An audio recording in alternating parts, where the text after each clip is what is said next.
श्री स्वामी समर्थ. माझ्या यूट्यूब चॅनलमध्ये सर्व स्वयंसेवकांचं हार्दिक स्वागत आहे. तर बघा, आज आहे सोमवती अमावस्या. अमावस्येची सेवा प्रत्यक्षपणे लक्ष्मीची सेवा केल्यासारखं आहे.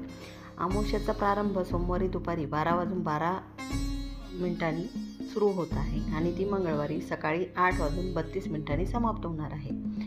तर आपल्या परंपरेनुसार आपण जे म्हणतो, अमावस्येला आपल्याला जेवढं पाळता येईल तेवढ्या गोष्टी आपण पाळायच्या आहेत. जेवढी सेवा आपल्याला करता येईल तेवढी सेवा आपल्याला आज करायची आहे. तर अमावस्येचं महत्त्व हे स्कंद पुराणामध्ये आपल्या परंपरेनुसार आपण बऱ्याचशा गोष्टी करत असतो, त्या गोष्टी आपल्याला करायच्या आहेत. अमावस्येला जी व्यक्ती दुसऱ्याचं घरचं अन्न खाते, त्याचं एक महिन्यात कमावलेलं पुण्य ज्याच्या घरी तुम्ही ते अन्न खाल्लं त्या अन्नदात्याला प्राप्त होत असतं. त्यामुळे अमावस्येच्या दिवशी कोणतीच अशी चूक करू नका की तुम्ही दुसऱ्याच्या घरी अन्न ग्रहण करू नका. आणि अमावस्येला मृत पूर्वजांसाठी आपण पितृकर्म करत असतो, तर्पण विधी करत असतो, हवन करत असतो, पिंडदान करत असतो किंवा श्राद्ध घालत असतो. श्राद्ध घालणे म्हणजे आगारी टाकणे, आगारी म्हणजे घास टाकणे, अन्नदान करणे, असे कर्म आपल्याला करायचे आहेत. आणि त्यामुळे अमावस्येच्या दिवशी आपल्याला या गोष्टी करायच्या आहेत. आपल्याला पितरांची देखील सेवा अमावस्येच्या दिवशी करायची आहे. अमावस्येला झाडाचं फूल, पान, फळं हे तोडायचं नाही, कारण त्यांनी ब्रह्महत्येचं पाप आपल्याला लागत असतं. अमावस्येला आपल्याला घराचा उंबरठा, गोमूत्र, हळद, चंदन, थोडासा कापूर आणि रोज वॉटर टाकून आपल्याला ते उंबरठा लेपन करायचं आहे. पाण्यात मीठ, हळद, गोमूत्र, लिंबू हे टाकून आपल्याला घराची फरची पुसायची आहे. आपल्या घरातील सर्व यंत्र पुसायचे आहेत. आणि त्याचबरोबर आपल्याला हे सर्व काही स्वच्छ करून नारळ 7 वेळा आपल्या घरावरून त्याचा उतारा करायचा आणि ते नारळ फेकून द्यायचे आहे. त्याचबरोबर अमावस्येच्या दिवशी आपल्याला भैरवचंडी पाठ, म्हणजेच केंद्रात आपल्याला भैरवचंडी पाठाला देखील जर जाता आलं तर जायचं आहे. 99 श्लोकी नवनाथ पारायण किंवा 700 श्लोकी नवनाथ पारायण तुम्ही घरी करू शकता.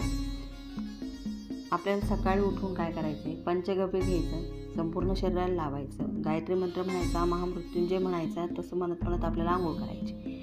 आणि जमल्यास आपल्याला ते पंचगव्य पूर्ण अंगाला लावायचं आहे.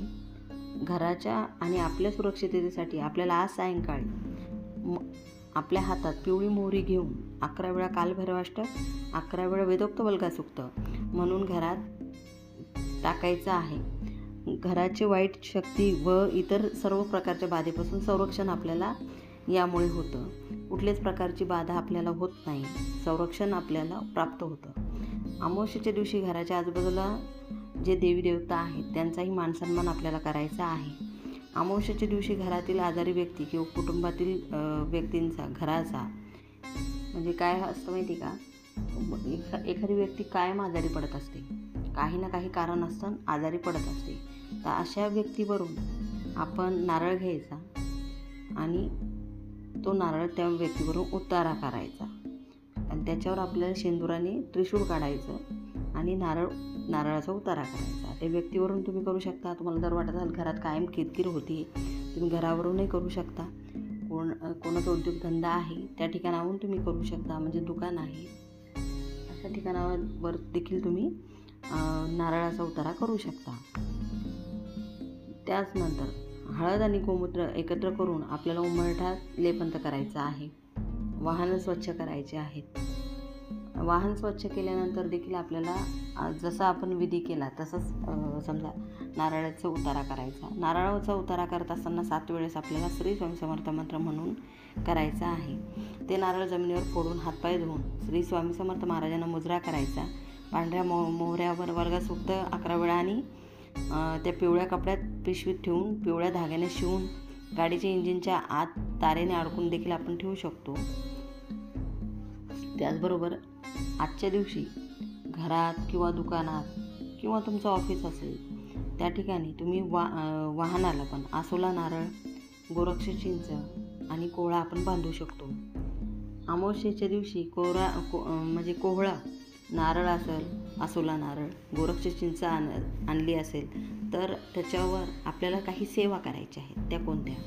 श्री स्वामी समर्थ महाराजांचा एक माळ मंत्र म्हणायचा, दत्त महाराजांचा बीज मंत्र एक माळ म्हणायचा, शाबरी मंत्र एक माळ म्हणायचा, नवनाथ मंत्र अवश्य म्हणायचा आहे 11 वेळा. त्यानंतर कालभैरव अष्टक तुम्ही 11 वेळा म्हणा, 1 वेळा म्हणा, वल्गा सुक्त 11 वेळा म्हणा, गोरक्ष चिंच, आसोला नारळ किंवा कोहळं लाल कपड्यात आपल्या रक्षासोबत संरक्षण पुडीसहित बांधायचं आहे आणि अगोदरचं जे बांधलेलं असेल ते वाहत्या पाण्यात आपल्याला सोडून द्यायचं आहे.